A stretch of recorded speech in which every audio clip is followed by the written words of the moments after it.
गंगाताई का थांबलो आपण?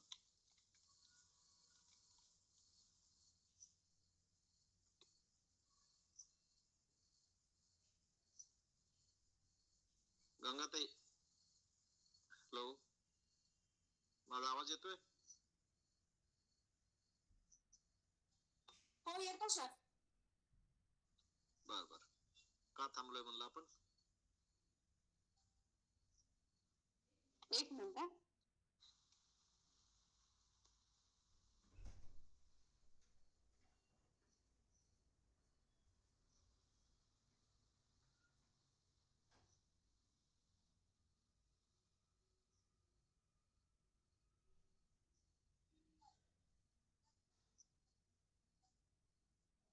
ज्ञान सांगेन सहज विज्ञानाची ही आपली 17वी आवृत्ती आहे. आवाज येतोय ना माझा? येतोय येतोय, बोला. आजचा पहिला अध्याय आहे मानव अमर होऊ शकतो. हा अध्याय सुरुवातीला मीराने घेतला होता पहिल्या आवृत्तीच्या वेळेस, दुसऱ्या वेळेस संगीताताईंनी, तिसऱ्या वेळेस मी घेतला होता. तो कंटिन्यू 2 रविवार घेतलेला होता. चौथ्या वेळेस प्रियंकाने, 5व्या वेळेस विवेक भैयाने घेतला होता, 6व्या वेळेस परत मीच घेतला होता, 7व्या वेळेस अलकाने, परत 8व्या वेळेस चैतन्य भैयाने घेतला होता, 9व्या वेळेस दत्ता भैयाने, 10व्या वेळेस उदय भैयाने आणि 11व्या वेळेस प्रकाश साळक भाऊजींनी घेतला होता. त्याच्यानंतर गणेश भैयाने घेतला होता 12व्या वेळेस, 13व्या वेळेस लोपाताईने, 14व्या वेळेस प्रियंकाने घेतला होता आणि त्याच्यानंतर मग गुड्डीने घेतला होता आणि 16व्या आवृत्तीला डॉक्टर संगीताताई यांनी घेतला होता. 17व्या आवृत्तीच्या वेळेस आता विवेक भैया घेत आहेत. विवेक भैया बोला माऊली. घ्या घ्या. सर्वांना नमस्कार. गुरुजींचा ज्ञान सांगेन सहज विज्ञानेसी हा जो सूत्र ग्रंथ आहे, मी त्याला सूत्र ग्रंथ असंच म्हणतो नेहमी. त्याचं कारण असं आहे की अत्यंत कमीत कमी शब्दामध्ये विनोबांचा जो प्रभाव गुरुजींवर आहे, की ज्याच्यामध्ये विनोबा असं म्हणायचे की गणिती शब्दांमध्ये मांडता आलं पाहिजे. तसं गणिती शब्दांमध्ये म्हणजे 2 + 2 = 4, पावणे 4 नाही, 4.25 नाही, असं जे गुरुजी नेहमी म्हणायचे, तसं अत्यंत कमी शब्दांमध्ये अत्यंत गुह्य असं जे ज्ञान आहे, ते गुह्य ज्ञान या ठिकाणी मांडण्याचा गुरुजींनी जो आटोकाट प्रयत्न केलेला आहे, त्याचा परिपाक म्हणजे हे पुस्तक आहे, ज्ञान सांगेन सहज विज्ञानेसी. हा एक सूत्र ग्रंथ जो आहे, हा सूत्र ग्रंथ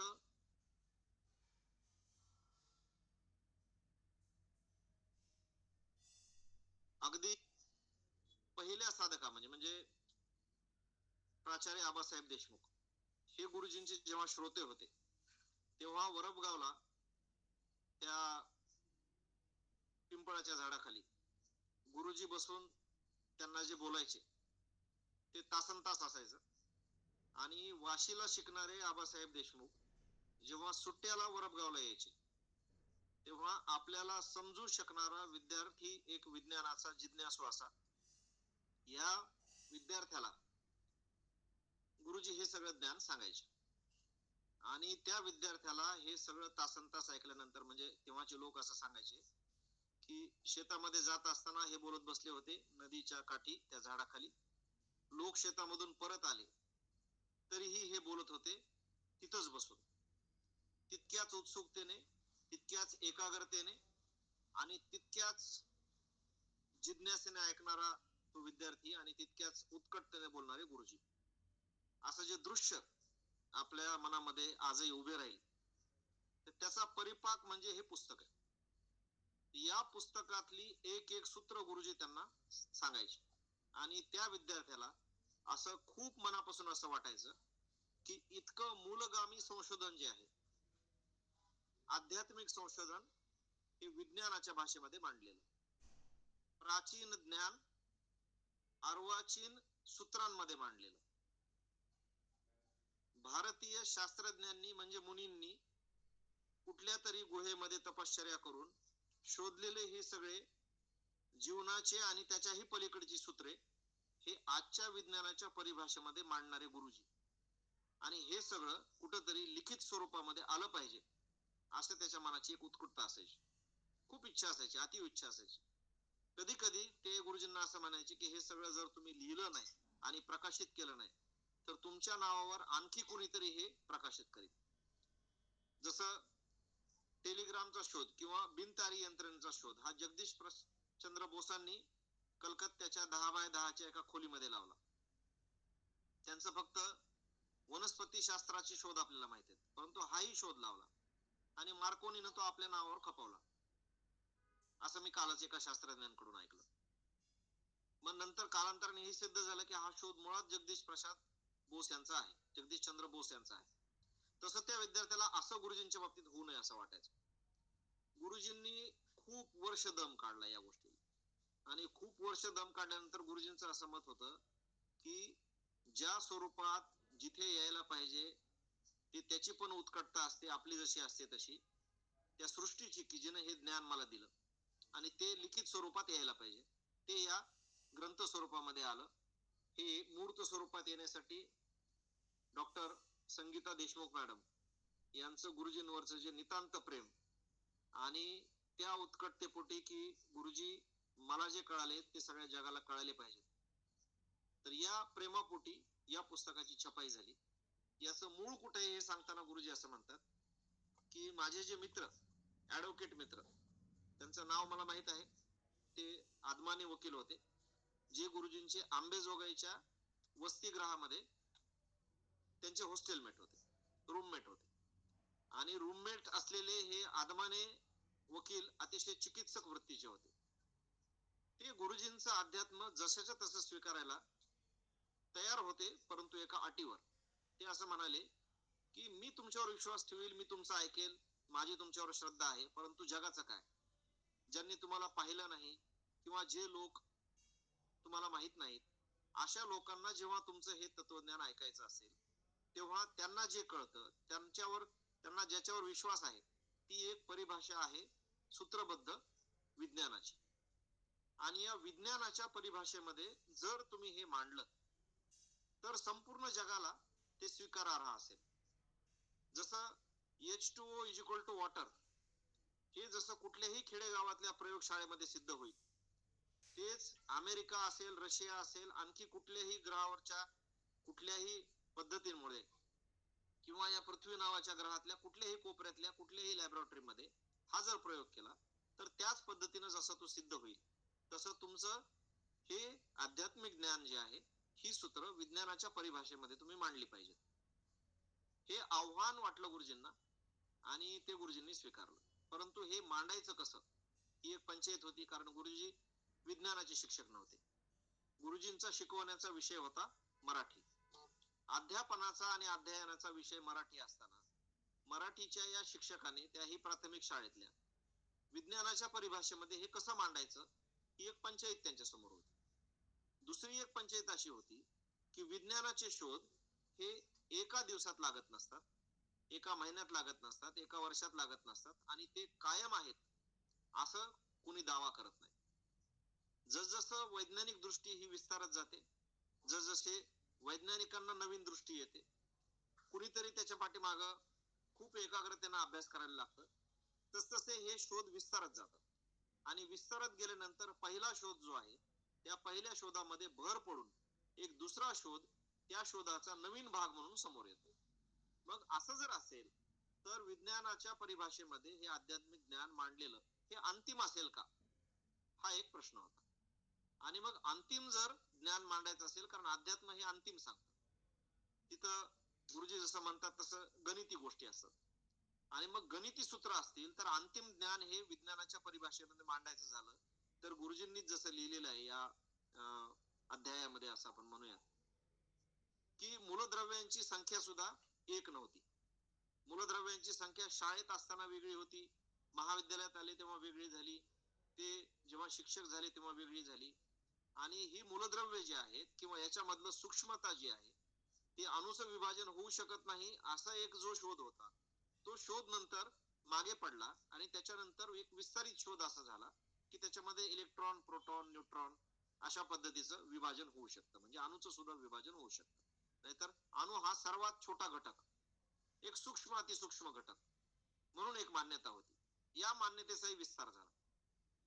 मग गुरुजी असं म्हणाले की राजयोग नावाचं विवेकानंदांचं पुस्तक जे आहे ते पुस्तक मी वाचायला घेतलं आणि त्या पुस्तकातून माझी दृष्टी विस्तारत गेली आणि हे अध्यात्माचं ज्ञान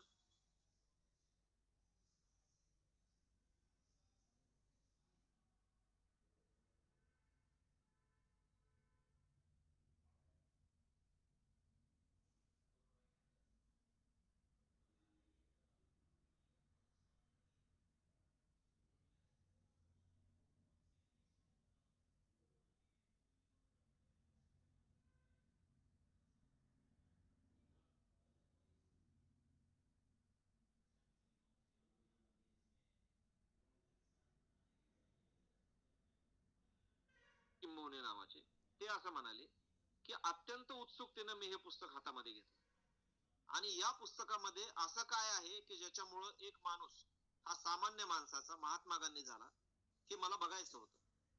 आणि ते मी वाचलं आणि त्यांनी असं लिहिलेलं आहे की माझी अत्यंत निराशा झाली या पुस्तकामध्ये.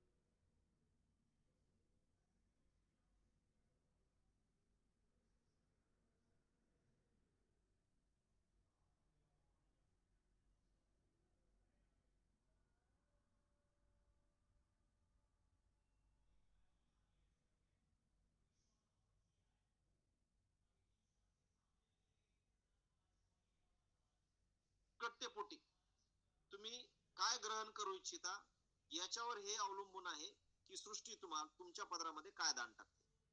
आणि गुरुजींचं हे पुस्तक त्या दृष्टिकोनातून गुरुजींना राजयोगातून ती सूत्र कळाली आणि राजयोगाच्या माध्यमातून गुरुजींना जी प्रेरणा झाली त्या प्रेरणेमधून हे पुस्तक उदयाला आलं.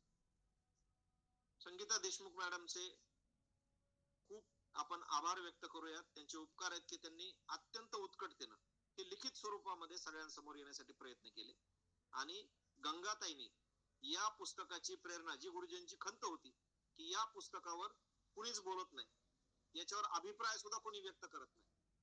कुठलाही वैज्ञानिक हा या पुस्तकाला आव्हान सुद्धा द्यायला तयार नाही की जे आपण किंवा त्याच्यावर चर्चा पण करायला तयार नाही. तर हे जे मूलगामी संशोधन असतं अनेक वर्ष त्याचं या पद्धतीनं यापूर्वीही अशाच पद्धतीने त्याला प्रतिक्रिया मिळालेली आपण बघितलेली आहे. अनेक शास्त्रज्ञांना एखादं मूलगामी संशोधन मांडल्याबद्दल फक्त ते नाकारलंच गेलं नाही तर त्यांना शिक्षाही झालेल्या आपण इतिहासामध्ये बघितलेल्या आहेत. परंतु काळ बदलतो, वेळ बदलते. गुरुजी असं म्हणायचे की भवभूती असं म्हणाला की पृथ्वी अफाट आहे आणि काळ अनंत आहे. पृथ्वी अफाट आहे म्हणजे या कोण्यामध्ये सृष्टीच्या तुमचं कोणी ऐकत नसेल तर कुठंतरी सृष्टीच्या कुठल्या तरी कोण्यामध्ये तुमचं कुणीतरी ऐकायला आतुर आहे किंवा तुमची तिथं किंमत होते. आणि काळ अनंत आहे म्हणजे आज नसेल परंतु काही दिवसांनी निश्चितपणे अशी वेळ येते की कुणीतरी ते तुमचं ऐकतं. गुरुजी असं म्हणायचे की तो जेव्हा देतो तेव्हा दोन्ही अंगाने उजवतो. म्हणजे जेव्हा बोलणारा बोलत असतो तेव्हा ऐकणारा सुद्धा कुठंतरी निर्माण झालेला असतो. विवेकानंद जेव्हा तयार होतो तेव्हा शिकागोमध्ये त्याचं व्यासपीठ सुद्धा तयार होतं. सर्व धर्म परिषद ना अगोदर भरली विवेकानंदाच्या नंतर भरली. भरली असती तर त्याचं कुठेही तितकी प्रसिद्धी झाली नाही जितकी याची झाली. त्याचं कारण असं होतं की 11 सप्टेंबरचं त्यांचं भाषण हे सर्व धर्म परिषदेमध्ये व्हावं, गाजावं, सृष्टीच्या कणाकणामध्ये मनामनामध्ये ते अनंत काळ राहावं ही सृष्टीकर्त्याची इच्छा होती.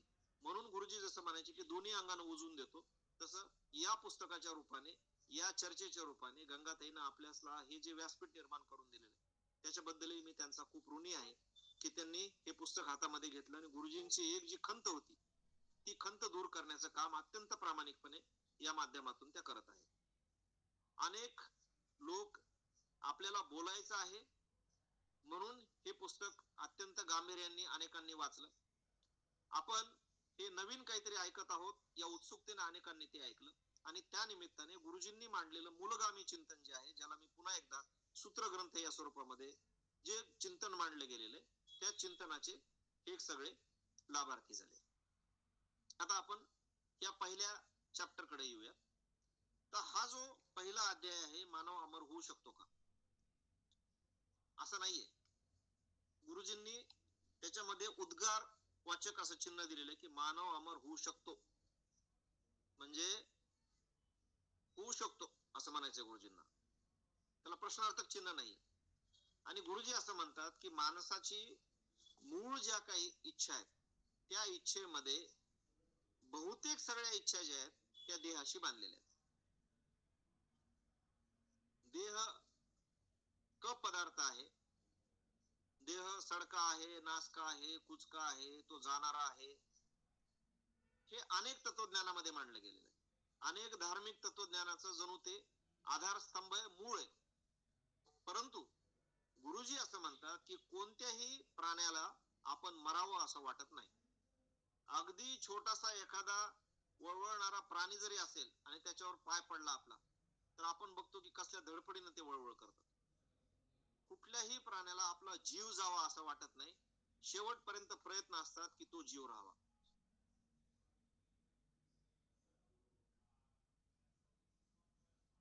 या देहाभोवतीच सगळं जणू काही फिरतं आणि सगळ्यात जास्त जर माणूस कुठल्या गोष्टीनं कॉन्शियस होत असेल तर ते देहाने. म्हणजे आता बोलता बोलता जर कोणाला ठेस लागली तर तोंडातून उद्गार बाहेर पडतात. माणूस पटकन जिथे लागलं तिथं बघतो आणि जणू काही त्याला भीती वाटायला लागते, आता हे याचं काय करायचं. आणि प्रथम प्राधान्य तो आपलं देह जपण्याला देतो. म्हणजे आता उन्हाळा सुरू आहे तर आपण जिथं पंखा आहे, जिथं थंड हवा आहे ते बघतो, थंड पाणी प्यायला बघतो, थंड हवेमध्ये राहायला बघतो. त्याच्यासाठी कूलर असेल तर कूलर, एसी असेल तर एसी. जिथं जिथं देह सुखावेल त्या त्या गोष्टी माणूस करतो. तसे तसे कपडे घालतो, तशा ठिकाणी फिरायला जातो, तशा ठिकाणचं अन्न सेवन करतो, तशा ठिकाणचं पेय सेवन करतो, तशा ठिकाणी झोपतो. आहार, निद्रा या सगळ्या गोष्टींच्या संदर्भामध्ये माणूस अत्यंत काळजी घेतो. त्याचं कारण असं आहे की देह नावाच्या गोष्टीभोवती हे सगळं फिरत असतं. सामान्य माणसाची समज देहाभोवती जशी आहे तशीच ऋषी मुनींची सुद्धा होती आणि त्यांना हे बघायचं होतं की माणूस अमर होऊ शकतो का. माणसाच्या ज्या अनेक जिज्ञासा ज्या आहेत त्या अनेक जिज्ञासांपैकी एक अत्यंत महत्वाची जिज्ञासा ही आहे की आपल्याला जास्तीत जास्त कसं जगता येईल. मग तुम्ही मायकल जॅक्सनचं ऐकलं असेल की त्यांना अनेक डॉक्टर्स ठेवले होते की अनेक वर्ष आपल्याला जगता यावं. अनेक लोक आपल्या पेशी जपून ठेवतात किंवा जन्मता ज्या पेशी असतात त्या सुद्धा ते जपल्या जातात आजकाल आणि अनेक रोगांवर तो इलाज समजला जातो. किंवा असं म्हटलं जातं की ॲलन मस्क सारखा माणूस अनेक पद्धतीनं प्रयत्न करतोय की कसं मी अधिक काळ जगेल. आता हे अधिक काळ जगणे हे जे संशोधन आहे तर हे संशोधन आजचं नाहीये. भारतामध्ये ते अतिप्राचीन संशोधनांपैकी एक आहे हे आपल्याला माहित आहे. आपण हठयोग नावाचा एक योग ऐकला असेल. योगशास्त्रामध्ये पतंजलीच्या जे ध्यान प्राणायाम सांगितलेलं आहे या प्राणायामाचा एक परिपक्व झालेली शाखा जी शरीरावर केंद्रित करते त्याचं नाव आहे हठयोग. या हठयोगामध्ये आसन आणि प्राणायामांचा जो उदय आहे, म्हणजे एका शब्दात आसन म्हणजे काय असं सांगायचं असेल तर योग म्हणजे युज या संस्कृत शब्दापासून आलेला. युज म्हणजे जोडले जाणे. कशाचं कशाशी जोडले जाणे, तर शरीराचं आत्म्याशी जोडले जाणे, आत्म्याचं परमात्म्याशी जोडले जाणे, अनारोग्याचं आरोग्याशी जोडले जाणे, अस्वस्थपणाचं स्वस्थपणाशी जोडले जाणे. हा जो योग आहे या योगाचा अत्यंत महत्वाचा भाग म्हणजे आसन आणि प्राणायाम. मग या आसन आणि प्राणायामाच्या शाखेने हठयोग नावाची एक शाखा जी विस्तारित झाली त्याच्यामध्ये इतके ऋषीमुनी पुढे गेले की असं म्हणतात की हजारो वर्ष जगणारे योगी हिमालयामध्ये पाहायला मिळतात. जसं की आपण बाबाजी नावाची योगी सगळ्यांना माहिती आहे. असं म्हणतात की ते कधीच त्यांचं वय कधीच कमी झालेलं नाही. ते कायम तरुण आहेत. ते हवेमध्ये संचार करतात. मग ते जो एक योगाची पद्धती आहे त्या पद्धतीचे शिरोमणी म्हणून त्यांच्याकडे बघितलं जातं. त्यांचा फोटो आपण अनेक ठिकाणी बघतो. आणि हे बाबाजी कधी पण येतात आणि आपल्या कुठल्या पण पिढीतल्या शिष्याला मार्गदर्शन करतात, मदत करतात, अशा प्रकारे सांगितलं जातं. मग हे जे हठयोगी आहेत या हठयोगांच्या संदर्भामध्ये विवेकानंदांनी असं सांगितलेलं आहे की हिमालयामध्ये असे पण काही योगी आहेत की जे आपल्या तोंडातून आपले आतडे बाहेर काढतात, ते स्वच्छ करतात, ते उन्हामध्ये सुकवतात, धुवून सुकवतात आणि आतमध्ये टाकतात. म्हणजे इतक्या प्रकारचं ज्ञान शरीराचं जे कदाचित जे आज मेडिकल सायन्स सांगतं की 40-45% आम्हाला फक्त शरीर अजून कळालंय आणि अजून ते बाकीचं कळायचं राहिलंय. तर इतकं ज्ञान या योग्यांनी शरीराच्या बाबतीत मिळवलेलं. आणि हे सगळं मिळवत असताना उद्दिष्ट असं आहे की जास्तीत जास्त वर्ष हे शरीर जगलं पाहिजे. दुसरीकडे आपण असं बघतो की काही ऋषी याच्यामध्ये जसं मार्कंडेय ऋषींचं गुरुजींनी सांगितले कित्येक कल्प बघितलेला ऋषी. अशा अनेक ऋषींची उदाहरणं आहेत. चांगदेवाचं गुरुजींनी उदाहरण सांगितलेलं की अनेक 14,000 वर्ष जगलेला योगी. मग हे सगळे योगी याच्यामध्ये यशस्वी झालेले आहेत. परंतु दुसरीकडे आपण असं बघतो की आपलेच आजोबा जे आपण लहान असताना तरुण बघितले होते, ते आजोबा हळूहळू वृद्ध होत असताना आपण बघतो. आपले वडील हळूहळू वृद्ध होत असताना आपण बघतो. आपण बघतो की जसं बालक हे अगदी झिरो गिअरच्या पावलांनी चालतंय, तसं आता आपले वडील चालायला लागलेत. त्यांचे पाय सुजतात, त्यांना चालता येत नाही. त्यांना एका कानाने आता कमी ऐकू यायला लागलंय, एक कानाने ऐकू येत नाही. त्यांची दृष्टी अधू झालेली आहे. त्यांच्या खाण्यापिण्यावर बंधनं आलेली आहेत. त्यांच्या संचारावर बंधनं आलेली आहेत. ते तितक्या गतीनं आता तुमच्या चालू शकत नाहीत. तितक्या गतीनं ते रस्त्यावर फिरू शकत नाहीत. तितक्या गतीनं ते आता कामं करू शकत नाहीत. तितक्या गतीनं जेवण सुद्धा करू शकत नाहीत. आणि त्यांची स्थिती आता बालकांसारखी झालेली आहे. मग आपण असं म्हणतो की आता फक्त ह्यांना म्हणजे जेवण व्यवस्थित गेलं, खायचं पचलं आणि आराम मिळाला तर झोप व्यवस्थित आहे का, तुमचं जेवण व्यवस्थित आहे का, मग तुमचं आरोग्य चांगलं. म्हणजे एक स्थिती आपण जी सामान्य बघतो, ती सामान्य स्थिती अशी काही ऋषींचा सन्माननीय अपवाद वगळता की जे आपण पाहिलेले सुद्धा नाहीयेत. तर त्यांच्या संदर्भामध्ये गोष्ट अशी आहे की सामान्यतः माणूस जन्मतो, माणूस शैशवामध्ये येतो, युवा अवस्थेमध्ये येतो, प्रौढ अवस्थेमध्ये येतो, वार्धक्यामध्ये येतो, वृद्धपणा अवस्थेमध्ये येतो, जर्जर होतो आणि शेवटी तो देह सोडतो. जसं गीतेमध्ये सांगितलेलं की एखादं जीर्ण झालेलं वस्त्र सोडावं, त्या पद्धतीनं सगळे प्राणी देह सोडतात, माणूस सुद्धा सोडतो. एखादा फार लाडाने सांभाळलेला कुत्रा, एक पिल्लू म्हणून तुम्ही आणलेलं, तुम्ही बघता की ते मोठं होतं, हळूहळू ते म्हातारं होतं आणि आपण म्हणतो की नाही आता त्याचं वय झालं. तसा एखादा म्हातारा माणूस घरामध्ये असेल, कोणीतरी खूप जर्जर झालेला, तर लोक म्हणतात की नाही आता त्यांचं काही नाही राहिलेलं, आता त्यांचं वय झालेलं. म्हणजे ही गोष्ट आपण नोविंगली अननोविंगली कॉन्शियसली ऍक्सेप्ट केलेली आहे की हे फक्त काही काळापुरतं शरीर आहे, विशिष्ट काळ आहे जगण्याचा, विशिष्ट काळ आहे आयुष्याचा, आणि त्याच्यानंतर ते आयुष्य संपुष्टामध्ये येतं, हे आपण जणू काही अनकॉन्शियसली आपल्या डोक्यामध्ये मान्य केलेलं आहे. मग या विचारापर्यंत जर कोणी येत नसेल तर शरीरातले रोग जे आहेत ते रोग त्या मानसिकतेपर्यंत माणसाला ढकलत आणतात की आता असं झालेलं आहे. आणि मग आपण असं एक स्थितीला असं म्हणतो, नाही ते व्हेंटिलेटरवर ठेवायची वेळ आलेली आहे, मग काय करायचं आपण. तर असं कोणी विचारलं तर आपण म्हणतो की नाही आता त्याला एक लिमिट असते.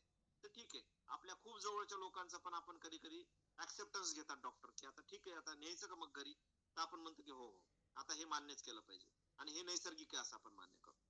जसं एखादं झाडाचं पान जे आहे ते अत्यंत ती नवथी जी असते झाडाची, ते खूप छान रंगामध्ये ते हळूहळू ते उमलतं, त्याचे रंग बदलतात, मग ते प्रौढ होतं आणि हळूहळू फळ आल्यानंतर किंवा त्याचं ते आयुष्य संपल्यानंतर तेच पान हळूहळू पिवळं पडायला लागतं, एक दिवस ते गळून पडतं. ही सामान्य स्थिती आपण सगळ्यांनी मनामध्ये मान्य केलेली. मग हा हट्टाग्रह कशासाठी, की माणूस अमर होऊ शकतो का, जास्तीत जास्त जगून करायचं तरी काय. गुरुजीच असं म्हणायचे की देव मासा 1,000 वर्ष जगला आणि माऊली जे 21 वर्षाचं आयुष्य जगले, तर हे सुद्धा म्हणजे कोण महान असं आपण एखादं वडाचं झाड 1000 वर्ष जगतं, परंतु एखादा संत महात्मा किंवा एखादे स्वामी विवेकानंद 39 वर्ष 5 महिने 26 दिवसाचं जीवन जगतात. मग याच्यामध्ये कुणाला महत्व द्यायचं, हाही आपण विचार केला पाहिजे की आयुष्य फक्त वाढवायचंय. म्हणजे त्या एका चित्रपटातलं वाक्य आहे की जिंदगी बडी होनी चाहिए, लंबी नाही. म्हणजे लांब जगण्यापेक्षा मोठं जगलं पाहिजे, छान जगलं पाहिजे, विवेकानंदासारखं जगलं पाहिजे. आणि हे कसं शक्य आहे हे सांगतानाचं चिंतन सांगताना गुरुजी असं म्हणतात की हे खूप शक्य आहे. हे शक्य याच्यामुळे आहे, गुरुजी त्या बेडकाचं उदाहरण देतात की जो कुठल्या तरी गाळामध्ये कधीतरी रुतला होता आणि त्याचा खडक तयार झाला, त्या खडकामध्ये त्याला श्वास घेता येत नव्हता, मग तो श्वास त्वचेच्या माध्यमातून घ्यायला लागला आणि त्याचा स्पंदनाचा कालावधी जितका मंद झाला तितकं त्याचं आयुष्य वाढलं. हजारो वर्षाचा जर बेडूक असू शकतो तर हजारो वर्षाचा माणूस सुद्धा असूच शकतो. म्हणून गुरुजींनी उद्गारवाचक चिन्ह दिलेलं की माणूस अमर होऊ शकतो. मग काय केलं पाहिजे त्याच्यासाठी, ते अमर होण्यासाठी? त्याने मग गुरुजी म्हणतात त्यांनी प्राणायाम केला पाहिजे. प्राणायाम हे त्याचं शास्त्र आहे. मग कसं शास्त्र आहे ते, की श्वास घेणे कुंभक म्हणजे श्वास रोखून धरणे आणि श्वास हळुवारपणे सोडणे. गुरुजींच्या प्राणायामाचा ही जी पद्धत आहे, तर या पद्धतीमध्ये गुरुजी असं म्हणतात की एक वेळ अशी येते की त्या माणसाचा श्वास हा इतका मंद होतो, इतका मंद होतो, इतका मंद होतो की तो समाधीमध्ये जातो. समाधीमध्ये माऊलींच्या समाधीबद्दल बोलताना गुरुजी असं म्हणाले की ते श्वास आता नाकानं घेत नसतील, त्यांचा आता प्रत्येक त्वचेची रंध्र हे गरज पडेल तसं त्या आर्द्रतेमधून तो श्वासोश्वास चालू असेल.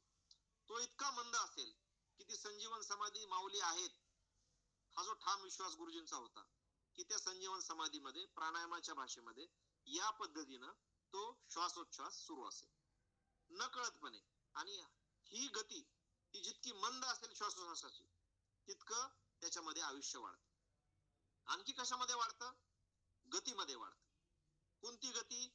की गुरुजी असं म्हणतात की जसं 73 वर्षे एखाद्या ताऱ्यावर जायला लागतात, रॉकेटमध्ये बसून जर माणूस निघाला तर त्या रॉकेटची गती इतकी असेल की त्याच्यामध्ये ते 73 वर्षे जाऊन यायला त्या माणसाला जर लागले, तर आईन्स्टाईन असं सांगतो की इथले त्याचे बायका मुलं हे वृद्ध झालेले असतील, परंतु तो माणूस जो आहे त्याचं आयुष्य एखाद्या दिवसाने वाढलेलं असेल. कारण गती ही आत्यंतिक आहे. मग आत्यंतिक गती कशाची असेल? प्रकाश किरणांची, प्रकाश वेगाची गती, की जे विज्ञान सांगतं की सगळ्यात मोठी गती.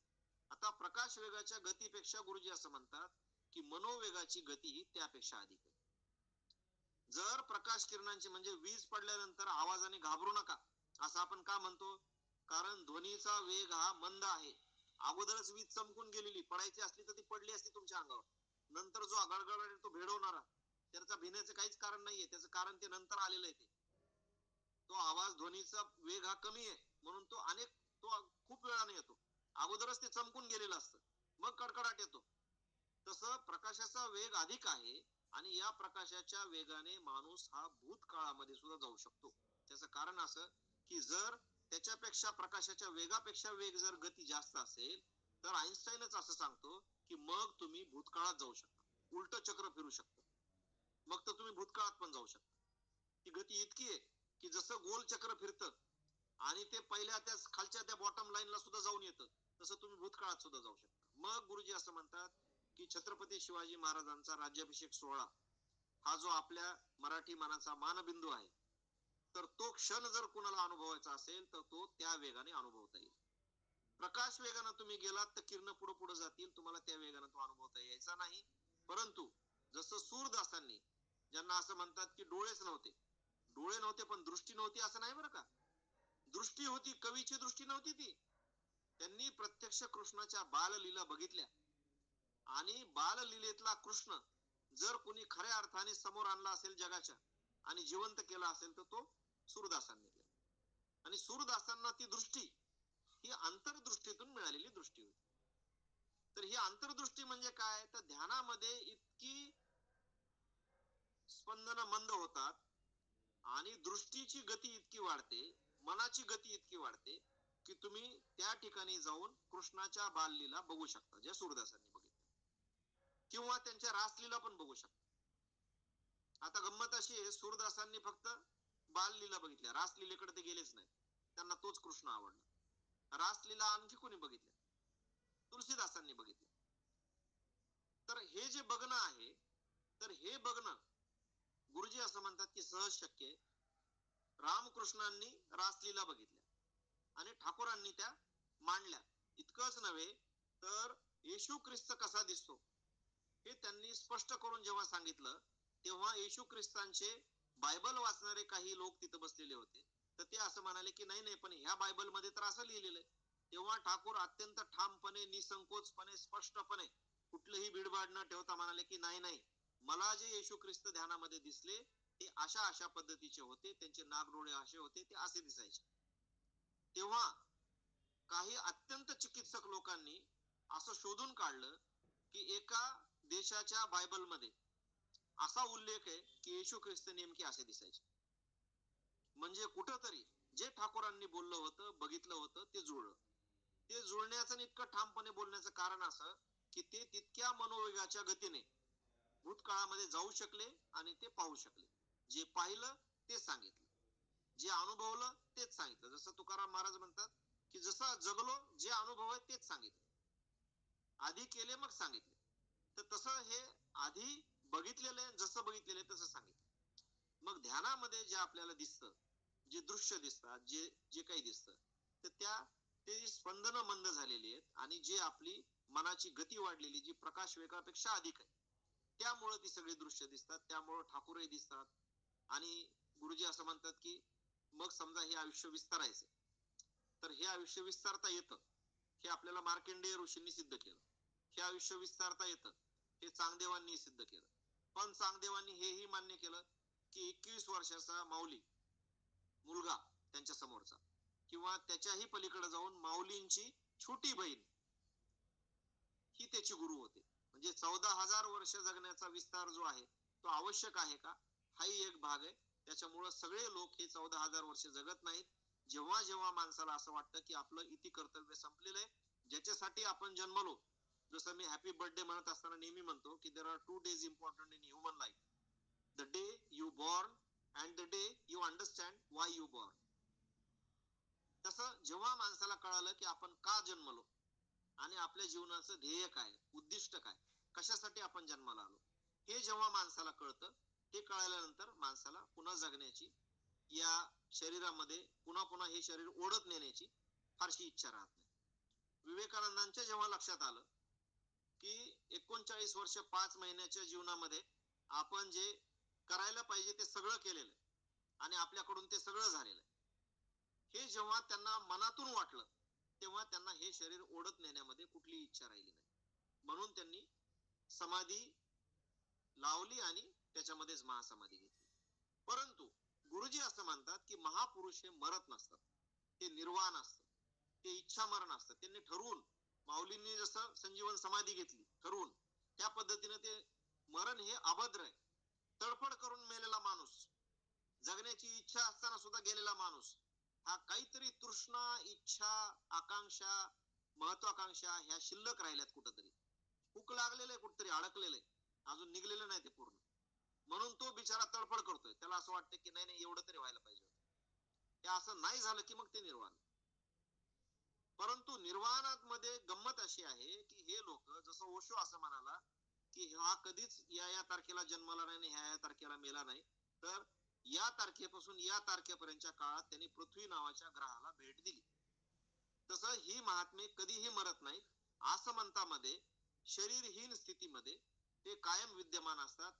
उदाहरणच सांगायचं झालं तर विवेकानंदांच्या देहावसनानंतर अनेक वर्षांनी अरविंद भारतामध्ये जेव्हा आले आणि जेव्हा अलिपूर जेलमध्ये गेले, तेव्हा त्यांना या राजकारणापासून दूर घेऊन पूर्णतः, म्हणजे ज्याला आपण म्हणतो की कम्प्लीट सरेंडर इन स्पिरिच्युअलिटी, असं जेव्हा त्यांचा मनोबदल करायचा होता, त्या मनोबदलामध्ये सगळ्यात महत्वाचे होते त्यांचे अलिपूर जेलमधले 18 दिवस. ज्या 18 दिवसामध्ये त्यांनी असं सांगितलं की माझ्या पाठीमागं उभं राहून विवेकानंदांनी सुप्रमेंटल कॉन्शियसनेस, अतिमानस नावाची संकल्पना जोपर्यंत माझ्या गळी उतरत नाही, तोपर्यंत माझ्या पाठीमागं उभं राहून अदृश्य स्वरूपात ते मला सांगत राहिले.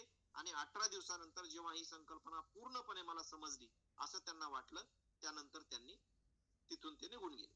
म्हणजे विवेकानंदांनी देह सोडलाय का 39 वर्ष 5 महिन्यांनी? हो, सोडलाय. तुम्हाला ते सांगतील की बेलूर मठामध्ये या ठिकाणी त्यांचं अंतिम क्रियाकर्म झालं वगैरे वगैरे. परंतु जेव्हा जेव्हा गरज होती, ज्याला ज्याला गरज होती, तिथं तिथं स्वामीजी उपस्थित झाले. Doctor Chandrashekhar Udupa, race for Guruji's grace, हे गुरुजींनीच आम्हाला दिलेलं पुस्तक वाचायला, ज्याचं भाषांतर आकाशने केलं होतं मराठीमध्ये.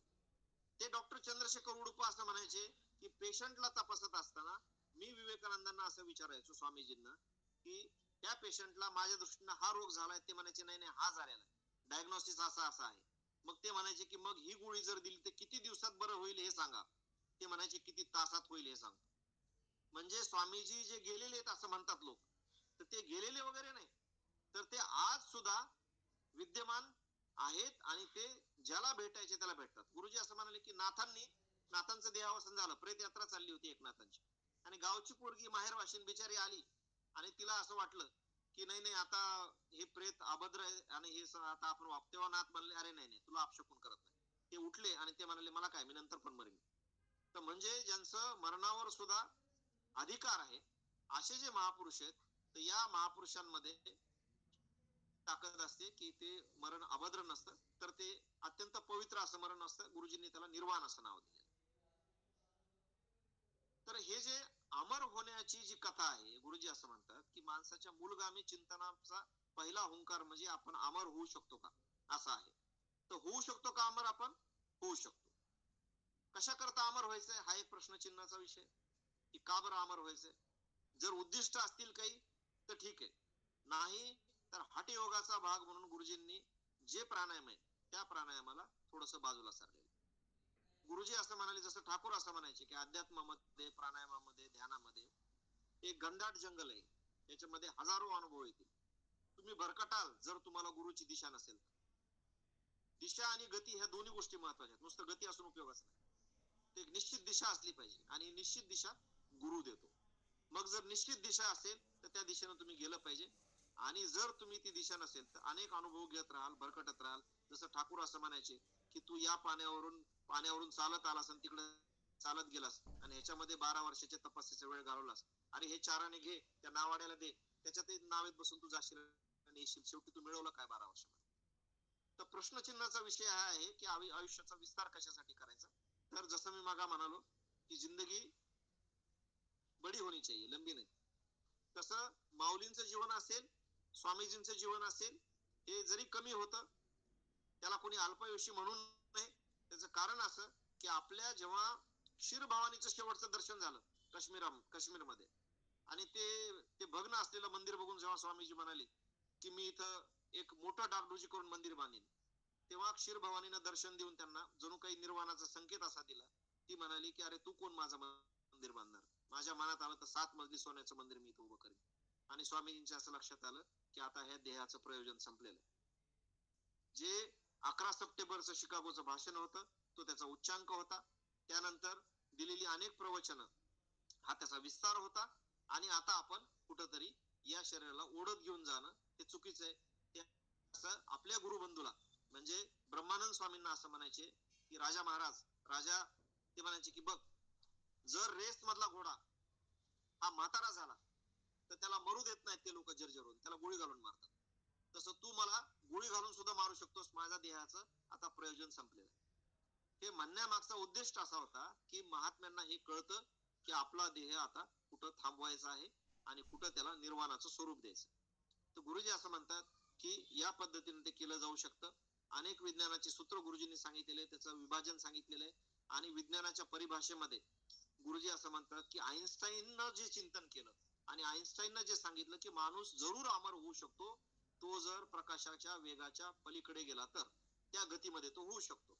गुरुजी असं म्हणतात की त्याही पलीकडे जाऊन प्राचीन ऋषींनी अनेक पद्धतीने चिंतन केलं आणि या मूलगामी चिंतनामध्ये त्यांनी कधी कधी आईन्स्टाईनलाही मागे सारलेलं आहे. आणि त्यांनी हे सिद्ध केलेलं आहे की जसं या हातामध्ये शस्त्र आहे आणि या हातामध्ये ज्ञान आहे तुला कशाने लढायचं ते सांग असं जेव्हा भीष्माचार्य म्हणाले होते त्याच पद्धतीने गुरुजी असं म्हणतात की शरीर जर लांबवायचं असेल तर मार्कंडेय ऋषी असेल चांगदेव असतील यांची हजारो वर्ष जगल्याची उदाहरणं म्हणजे मार्कंडेय ऋषींनी तर कल्प बघितलेले.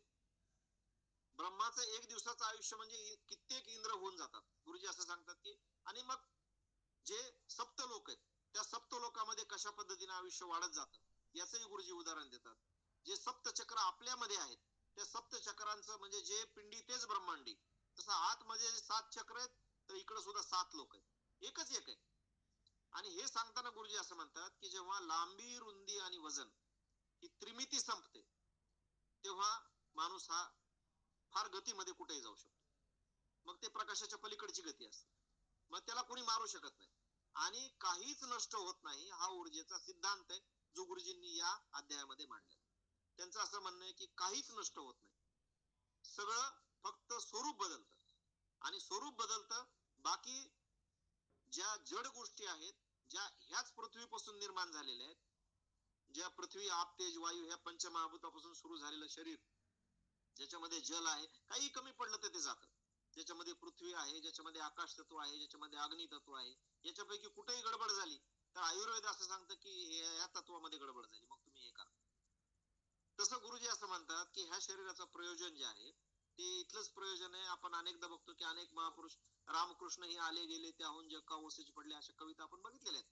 आणि आपल्या मनामध्ये हे आता पक्क बसलेलं आहे की शरीर हे जाणारच आहे. कारण आपण अनेकांना जाताना बघितलंय, आपण गुरुजींना सुद्धा जाताना बघितलं.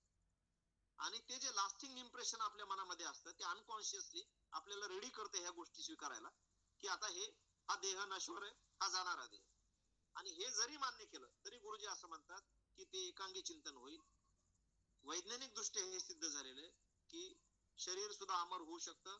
आत्मा अमर आहे हे तर सगळ्यांना मान्य. आत्मा अमर आहे हे तर सगळ्यांनी मांडलेलं आहे. आणि आपणही ते गृहीत धरलेलं आहे की आत्मा जसे वस्त्र बदलतो, माणूस जसा जीर्ण वस्त्र बदलतो, तसा आत्मा शरीर बदलतो. त्यामुळं माणूस अमर होऊ शकतो का, तर निश्चित अमर होऊ शकतो. आणि जे गौतम बुद्धांनी त्यांच्या चिंतनामध्ये, म्हणजे बुद्धांचं मन परिवर्तन होण्यामध्ये किंवा त्यांनी बुद्धत्वाकडे जाण्यामध्येच ही गोष्ट मुळात कारणीभूत आहे की त्यांनी तो जर्जर झालेला माणूस बघितला. महावीरांनी एक शब्द जो वापरलेला आहे तो फार लक्षात घेण्यासारखा, जरा नावाचा तो शब्द. गंमत अशी आहे की एक दिवसामध्ये माणूस मरतच नाही. जन्मल्यापासून हे जे वाढत जातं, रोज थोडं थोडं मरतोय. 7 वर्षामध्ये असं सांगतात की शरीरातली एकही जुनी पेशी शिल्लक राहत नाही. 7 वर्षापूर्वीचा तुमचा फोटो आणि आजचं तुमचं चेहरा याच्यामध्ये जमीन आसमानचा फरक असतो.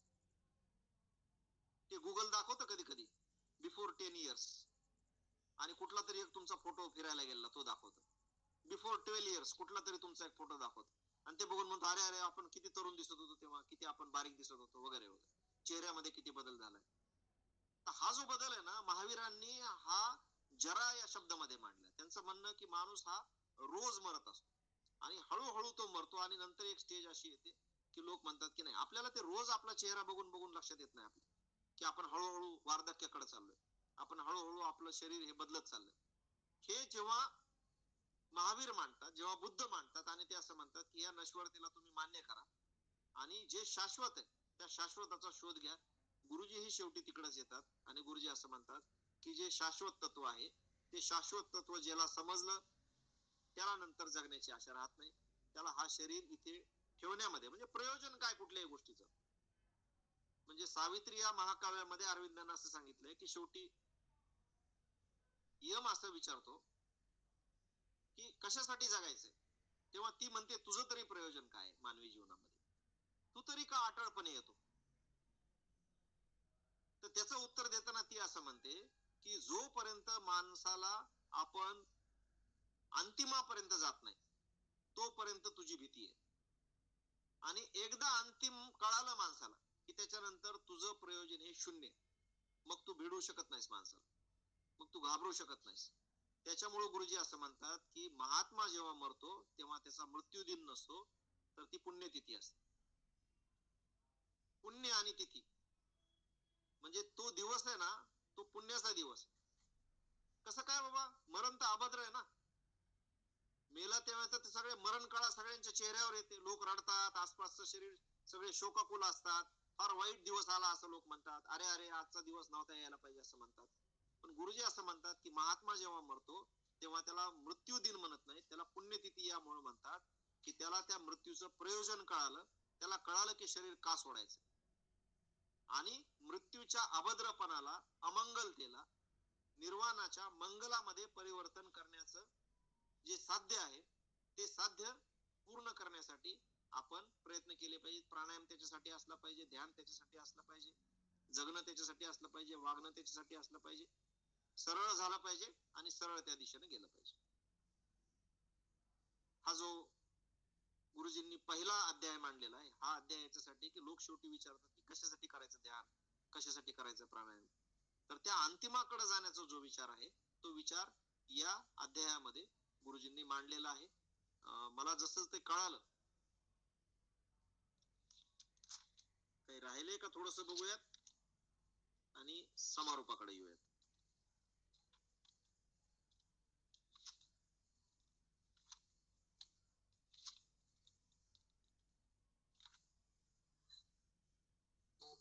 मला असं वाटतं की सगळ्या गोष्टींचा उहापोह बोलण्याच्या ओघामध्ये झालेला आहे. जेवढं गुरुजींनी यामध्ये मांडलेलं आहे तर ते सगळं तर आलेलंच आहे.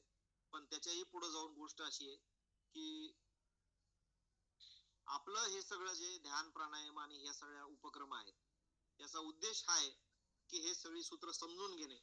आणि गुरुजींनी पहिल्याच या अध्यायामध्ये का करायचं असं जे प्रश्न विचारतात लोक, तर हे याच्यासाठी करायचं की हे समजून घ्यायचं की काय काय केलेले लोकांनी, काय काय झालेलं आहे आणि आपल्याला कुठं जायचं. तर हे पुन्हा पुन्हा जागा करण्याचा जो प्रयत्न आहे, कारण माणूस हा स्लखनशील प्राणी आहे तसा. अनेक आसपासच्या गोष्टींमध्ये तो रमतो.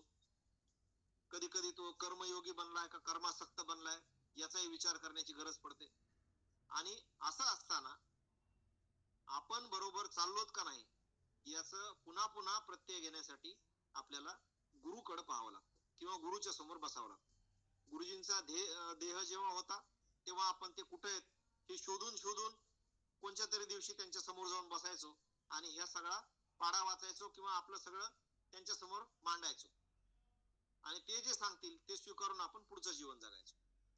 परंतु आता जेव्हा गुरुजी असं म्हणतात की निर्वाणाप्रत आलेला महात्मा हा कायम सर्वत्र विद्यमान असतो, तो विद्यमान असलेल्या गुरुजींच्या चेतनेशी आपण एकरूप होऊन त्यांना जे समजलं ते जगण्याचा आणि त्या पद्धतीने वागण्याचा प्रयत्न करूयात. आपल्या सर्वांच्या अंतर्यामी असलेल्या गुरुजींना माझा प्रणाम. थांबतो. धन्यवाद. दंडवत विवेक भैया, खूप छान. धन्यवाद. खूप छान.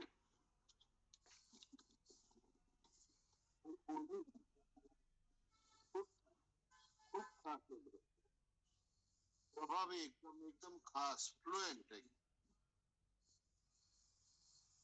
काही बोलायचंय कोणाला ध्यानाच्या संदर्भात, कशा संदर्भात? मग आपण हे करू. मला आज तुम्ही दिलेलं स्वामीजींचं जे अस्तित्व, अरविंदांनी जे अनुभव, माऊली तुम्हाला पण ठाकूरांचं अस्तित्व एकदा जाणवलेलं आहे त्या ठिकाणी जेव्हा गरज होती, तुम्हाला खूप उत्कटता होती तेव्हा. याच्यातून म्हणजे तेही उदाहरण आहे. हा, आपल्याला सगळ्यांनाच ते उदाहरण आहेत कमी जास्त प्रमाणात. आणि हे आज अजून नव्याने स्पष्ट झाला की स्वामीजींचं अस्तित्व तसं गुरुजींचं अस्तित्व आपल्यासाठी. बरोबर बरोबर. गुरुजी एकदा म्हणले होते पवन भैयाला की मला घ्या रे घ्या, मी त्या प्रेषितासारखा आलो आहे, येशू स्वामी विवेकानंदासारखा मी आलो आहे, घ्या घ्या. तसं गुरुजींचं अस्तित्व आहे की म्हणजे आपण जितकं मानतो त्याला अमर, तितकं ते अमर आहे, नाही का? जेव्हा आपल्याला पाहिजे तेव्हा गुरुजी अवेलेबल आहेत.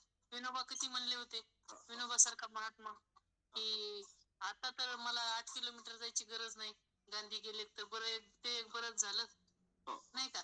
तसं गुरुजी पाहिजे तेव्हा आहेत, पाहिजे त्या विषयाला ते आपल्याला मार्गदर्शन करतील. तर ते अमरत्वाचा सिद्धांत म्हणजे खूप, म्हणजे त्याच्यामुळे एक वेगळा दृष्टिकोन आला अजून, की म्हणजे शरीराने जरी आपण अमर नाही झालो आणि अमरच शरीराने होऊन तरी प्रयोजन काय, तुम्ही म्हणतातच, प्रयोजन तरी काय आहे आपलं अमर शरीर? जर अव्यक्त होऊन कार्यच करता येत असेल नक्की तर व्यक्ताची काय गरज आहे? स्वतः जाण्यापूर्वी दीपाला एकदा म्हणाले होते ते की आता शरीर सोडायचंय, तेव्हा ती फार व्याकुळ झाली होती, तर ते म्हणाले नाही आता. आणि मग तुम्ही जेव्हा आपण सगळे स्वीकारायलाच तयार नव्हतो तेव्हा त्यांनी स्वतःचं शरीर इतकं जर्जर केलं की आपण सगळ्यांनी स्वीकारलं की नाही आता सोडायला पाहिजे. तर त्या आपण सगळे त्या कंडिशनला येईपर्यंत त्यांना ते त्रास त्यांनी भोगला. मला असं वाटतं की ते सगळ्या महात्म्यांना ते एक वेळेला तसं होतं ते आणि त्या पद्धतीनं तसं होत असावं. हा, ते अमरत्व म्हणजे हे साक्षात अमरच आहेत ना. आपण जेव्हा तुकारामांचे भजन म्हणतो किंवा माऊलींचे भजन म्हणतो किंवा माऊलींच्या विरहाण्या गातो, तेव्हा आपल्याला त्यांचं प्रेझेन्स आणि आपल्याला ते दिव्यत्व जाणवतं ना, ते अमरत्व. नक्की. आणि जेव्हा आपण चूक करतो की महात्म्यांना असं समजण्याची की यांचं शरीर जर्जर झालेलं आहे, म्हणजे हे सुद्धा नश्वरच आहेत की, असं आपण जेव्हा चूक करतो, तशी चूक विवेकानंदांनी सुद्धा केली होती जेव्हा ठाकूरांचं शरीर जर्जर झालं होतं काशीपूर उद्यानामध्ये. आणि तसल्या परिस्थितीमध्ये पुन्हा एकदा आता या स्थितीमध्ये मीच राम आहे, मीच कृष्ण आहे असं जर जे हे म्हणतील तर मी मानीन, असं ते मनातले मनात म्हणाले. आणि खटकून ठाकूरांनी त्यांच्याकडे बघून म्हणले, अरे अजून पण शंका आहे का? आता पण म्हणतो याच्यामध्ये मीच राम आणि मीच कृष्ण आहे, तो रामकृष्ण हाच आहे. तर हे महात्मे जे आहेत ना, ते महात्मे आपल्याला समजतं त्याच्या खूप पुढचे असतात. आणि आपल्या अंतर्मनाच्याही ते पुढे असतात. जणू काही ते कणाकणामध्ये सृष्टीच्या जाण्याचं मला असं वाटतं की ते खूप खरं तर मजा आहे, त्याच्यामध्ये आनंद आहे म्हणजे की गुरुजींनी स्वतःला खरंच विस्तारित करणं. अनुभवायला दिले आपल्याला, हो, खूप आपल्याला जे विस्तारता अध्यात्म त्यांनी लाईव्ह जगायला दिले असं. खूप विस्तारता येतं. म्हणजे मला खूप तर कधी मोठी कधी असं कृपा वाटतं आहे. की मला ध्यान करताना जर 4-5 ठिकाणची आठवण आली, मी माझ्या 4-5 सूक्ष्म शरीरांना त्या ठिकाणी ध्यानाला बसवतो आणि त्या 4-5 जणांना ध्यान करताना मीच बघतो. त्याच्यामुळे मला ते आनंद येतो की असं खूप करता येतं ध्यानामध्ये. हम्म. अनेक प्रयोग करता येतात. मला म्हणजे ते सांगायला नाही पाहिजे का मला माहित नाही, पण मला काय होतं, मी आता सोनोग्राफी मध्ये एकदम तल्लीन नाही समजा. आता हो, समजा प्रेग्नंट लेडीची 5व्या महिन्याची सोनोग्राफी आहे आणि मी एकदम तल्लीन आहे आणि अचानक मी आहे ना, म्हणजे अचानक मी एखाद्या देवस्थानात जाते होऊ शकतं. आणि मलाच अद्भुत वाटतं की म्हणजे मी कसं काय तिथं. म्हणजे हे मी खूपदा अनुभवते, अशात तर खूपदा झालंय ते, की मी बरोबर. माझं सगळं लक्ष त्या बेबीकडे आहे, सगळं ते पाहण्याकडे आहे आणि अचानक एक क्षण असा येतोय की मी तिथे आहे. मग मला वाटतं की कसं मग पुन्हा मी सोनोग्राफी करते, पुन्हा कॉन्शियसली इकडे येणं, असं पण आहे.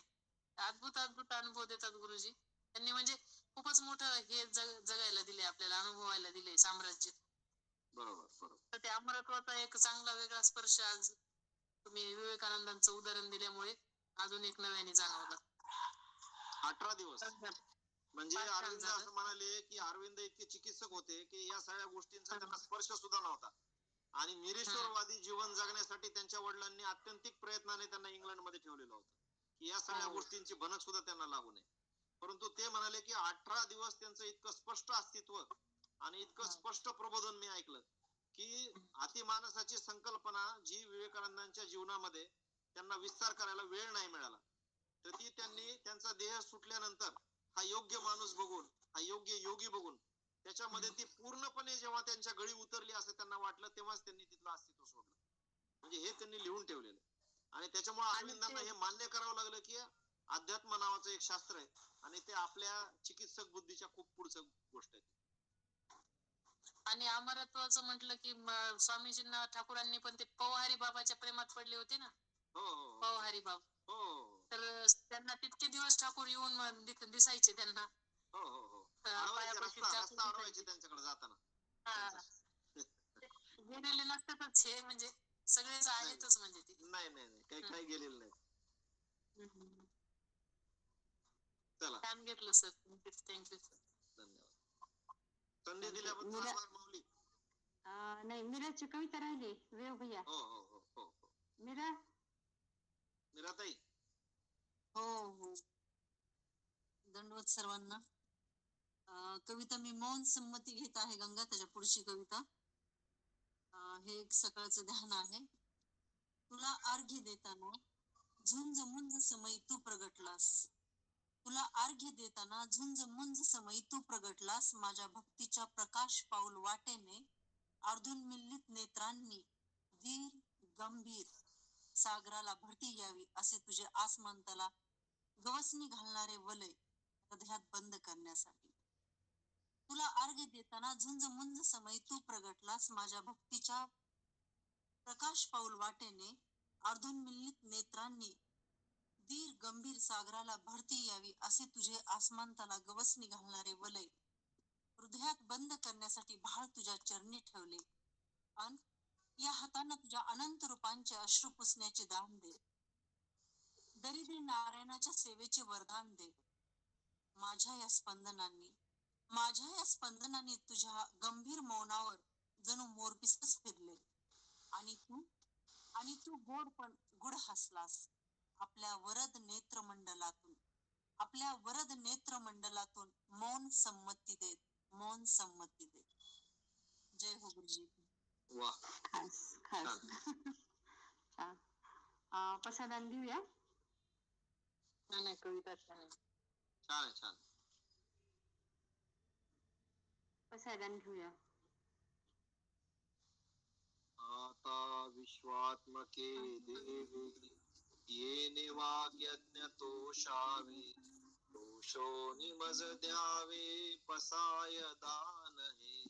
जे खळांची व्यंकटी सांडो तया सत्कर्म्यरती वाढो, भूता परस्परे जडो, मैत्र जीवांचे दुरितांचे तिमिर जाओ, विश्व स्वधर्म सूर्ये पाहो, जो जे वांछिल तो ते लाहो, प्राणी जात वर्षत सकळ मंगळी, ईश्वर निष्ठांची मांदी आळी, अनवरत भूमंडळी भेट तू भूता, चला कल्पतरूंचे आरव, चेतना चिंतामणींचे गाव, बोलती जे अर्णव पियुषांचे, चंद्रमे जे अलांछन, मार्तंड जे तापहीन, ते सर्वे ही सदा सज्जन, सोय रे होतु किंबहुना सर्व सुखी, पूर्ण हो नितीही लोकी, भजिजो आदि पुरुखी अखंडित, आणि ग्रंथोपजीविये विशेष लोके ये, दृष्टादृष्ट विजये ओवावे जी, एत म्हणे श्री विश्वेश्वराव, आहोईल दान पसाओ, येणवरे श्री ज्ञानदेव, सुखिया झाला, येणवरे श्री ज्ञानदेव सुखिया झाला. ओम देव शांती, अंतरिक्ष शांती, पृथ्वी शांती, रापः शांती, रोषधय शांती, वनस्पतय शांतिर्विश्वे देवा शांतिर्ब्रह्म शांती, सर्व शांती शांतिरेव सामा शांती. ओम शांती शांती शांती. ओम जय हो गुरुजी जय हो की. ठाकूर. जय हो गुरुजी. जय हो गुरुजी की. जय हो गुरुजी की.